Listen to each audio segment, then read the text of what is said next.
Good morning, আশা করি সবাই ভালো আছো, সুস্থ আছো। আমি প্রিয়াঙ্কা চলে এসেছি আবার একটা নতুন দিনের ব্লগ নিয়ে। আজ হলো বুধবার আর আজই সেই দিন, জামাই ষষ্ঠীর দিন, যেটার জন্য অপেক্ষা করে মা এসেছে আর যেটার জন্য সারা বছর মাও অপেক্ষা করে থাকে আর মায়ের জামাইও অপেক্ষা করে থাকে। কেন এই দিনকে মা যত জামাইয়ের মনপসন্দ যত খাবার আছে মা বানানোর চেষ্টা করে। তো সকালে উঠেই প্রথমে আগে পায়েসটা রান্না করে নিল, একদম শুভ জিনিসটা আগে করা হয়ে গেছে। তারপরে এখন বানাচ্ছে মাটন। আজকে মা সকালে একটু তাড়াতাড়ি উঠে পড়েছে, কারণ অনেক রান্নাই রয়েছে, তাই জন্য সকাল সকাল একটু রান্নাটা শুরু করে দিয়েছে। তো পায়েসটা করে নিয়েই মাটনটা শুরু করে দিল, যাতে মাটনটা যেহেতু একটু টাইম লাগে তাই জন্য মা বললো আগে মাটনটা করে নেবে, তারপরে বাকি রান্নাগুলো করবে, যাতে আজকে রান্নায় কোনো অসুবিধা না আসে, মানে রান্নাগুলো যাতে তাড়াতাড়ি হয়ে যায়। সেই জন্য বাবা কালকেই সব বাজার করে এনে রেখে দিয়েছিল। তো ভালোই হয়েছে ওটা একদিক দিয়ে, তাই জন্য সকাল সকাল মা সব রান্না বান্না শুরু করে দিয়েছে। আর মাটনটা বানাচ্ছে একদম স্বাগতমের মনপসন্দ, একদম লাল লাল মাটন। এই দেখো এত সুন্দর রংটা এসেছে। আমি তো মাটন খুব একটা রান্না করি না, আর এই কালারটা দেখে মনে হচ্ছে এখনই একটু খিদে পেয়ে গেল, মানে কালারটা এত সুন্দর হয়েছে। আর আজকে মাটনে আবার আলুও দেওয়া হয়েছে। তো এইখানে শুধু যে মা কাজ করছে এরকম কিন্তু নয়, বাবাও এখানে সকালে ঘুম থেকে উঠে কাজ শুরু করে দিয়েছে। এখানে বাবার কাজ হচ্ছে আজকে যত সবজি কাটাকুটি, পেঁয়াজ কাটা থেকে শুরু করে সব কিছু বাবা করছে। তো এখানে বাবা এখানে এখন চাটনির জন্য আম কাটছে, তারপরে আস্তে আস্তে সবজিগুলো কাটা শুরু করবে। মাকে অলরেডি পেঁয়াজ রসুন এগুলো বাবা কেটে দিয়েছে। আর পাশে কিন্তু নিয়ে বসেছে দুধ চাটা, কেননা বাবার একটু এনার্জিও তো চাই, তাই জন্য সকাল সকাল দুধ চা নিয়েও বসে গেছে, যে দুধ চা একটু করে খাচ্ছে আর সবজি কাটছে। আর যেহেতু মালাইকারি হবে সেই জন্য এখানে বাবা এখন নারকেল কুড়োচ্ছে। নারকেলটা মা বাড়ি থেকেই নিয়ে এসেছিল, তো ওই জন্য বাবা এখন নারকেল কুড়োচ্ছে। আমাদের তো খুব একটা বটি ইউজ হয় না, তো বাবা এখন বটিটা ইউজ করছে। বাবা মা আসার পরেই একটু বটিটা ইউজ হচ্ছে এইসব কাটাকুটি করতে। আর এখানে আমি একটু গোটা গরম মশলা কয়েকটা আমি ভেজে নিচ্ছি শুকনো কড়াইতে। চিকেনটা আজকে আমি বানাবো, যেহেতু মা এতগুলো রান্না করছে তাই ভাবলাম চিকেনটা আমি করে দেব। তো সেই জন্যই মশলাটা আমি ওখানে আগে শুকনো কড়াইতে ভেজে নিলাম, ওটাকে গুঁড়ো করেই আমি ওই মশলাটাই চিকেনে ইউজ করব। আর সকালে মুকুলকে মানে স্বাগতমকে জিজ্ঞেস করতে ও বললো যে ও আজকে ব্রেকফাস্টে খাবে সাদা আলুর চচ্চড়ি আর লুচি। তো সেই জন্য মা এখন ওই রান্নাগুলো শেষ করে এখানে সাদা আলুর চচ্চড়ি বসিয়ে দিয়েছে। লুচির জন্য মা ময়দাও অলরেডি মাখিয়ে দিয়েছে, আটা ময়দা মিক্স করে মাখানো রয়েছে। তো লুচিটা ভাজছে আবার বাবা, মানে বাবা এদিক ওদিক সব দিক দিয়েই আজকে হেল্পিং হ্যান্ড, কখনো নারকেল কুড়োচ্ছে, কখনো সবজি কাটছে, কখনো আবার বাজার করতে যাচ্ছে, আবার কখনো লুচি ভাজছে। আর লুচি এত সুন্দর ভাজছিল, পুরো ফুলকো লুচি, মানে আমারও কোনোদিন এত ফুলকো ফুলকো লুচি আমি তো ভাজিনি। আর বাবা যে এত সুন্দর লুচি ভাজতে জানে সেটাও আমি জানতাম না, মানে এত সুন্দর লাগছিল লুচিগুলো। আর লুচির সাইজগুলো লুচির থেকে কম ছোলে ভাটুরের মতো সাইজগুলো বেশি বড় বড় হয়েছিল। স্বাগতম আজকে আর অফিস যায়নি, কেননা সকাল থেকেই জামাই ষষ্ঠীর খাওয়া দাওয়া ও একদম মিস করতে চায় না।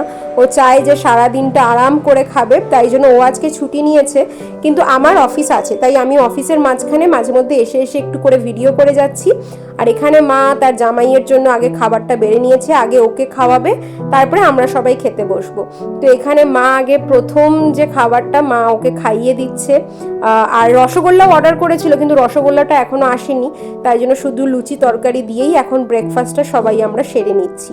ব্রেকফাস্টটা সেরে চলে এসেছি আমি চিকেনটা করতে। চিকেন কান্তি মশলা বানাচ্ছি। এটা যেহেতু খেতেও খুব ভালো হয়, বাবারাও কোনোদিন খায়নি, তাই জন্য আমি ভাবলাম এইটাই আজকে বানাই। আর এই চিকেন কান্তির মশলাটা তো খুব একটা বাইরের আমি কিছু ইউজ করি না, ওই বাড়িতেই যেটা বানিয়ে নিয়েছি সেটাই দিয়ে দিচ্ছি, মানে ওই মশলাটাকেই গুঁড়ো করে ওই মশলাটা দিয়ে দিলেই কিন্তু চিকেন কান্তি মশলাটা একদম দারুণ খেতে হয়। তো এখানে আমার চিকেনও বানানো রেডি। মা এখানে পোলাওয়ের জন্যও চাল সব মাখিয়ে রেখে দিচ্ছে।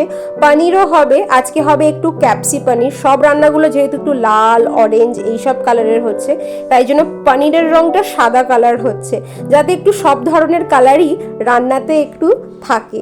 কেননা খাওয়ার থেকে দেখতে কিন্তু আরও বেশি ভালো লাগে যে খাবারটা দেখতে কেমন। আর ভাজাভুজির কাজ আজকে সব কিছু বাবা করছে। আর তাছাড়াও এখানে ভেটকির ফিলে ম্যারিনেট করে রাখা রয়েছে, আজকে হবে ভেটকি ব্যাটার ফ্রাই।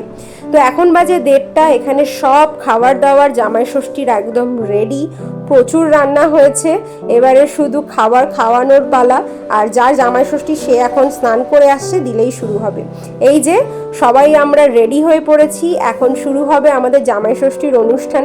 আগে দেখিয়ে দিই মা আজকে নিজের জামাইয়ের জন্য কি কি খাবার পরিবেশন করলো। আছে সাদা ভাত, সঙ্গে গন্ধরাজ লেবু, পোলাও, উচ্ছে ভাজা, আলু ভাজা, পটল ভাজা, ঢেঁড়স ভাজা আর বোটা সহ বেগুন ভাজা। তার সাথে আছে শাক ছ্যাঁচড়া, পোস্ত, ক্যাপসি পনির, চিংড়ির মালাইকারি, চিকেন কান্তি মশালা, ভেটকির ফিশ ফ্রাই, ব্যাটার ফ্রাই, আর ছিল মাটন, চাটনি আর মিষ্টি আর পায়েস। মিষ্টি দইও ছিল, প্লাস ফ্রুটি ছিল, আর গোটা ফল তো মা দিয়েছিল, আর এমনি একটু টুকটাক ওকে চকলেট, স্যালাড এইসব দেওয়া হয়েছিল। পাঁপড়টা যখন রান্না করা হয়ে গেছে, মানে এখন যখন খেতে বসেছে, তখন আমাদের মনে হয়েছে যে পাঁপড়টা করা হয়নি।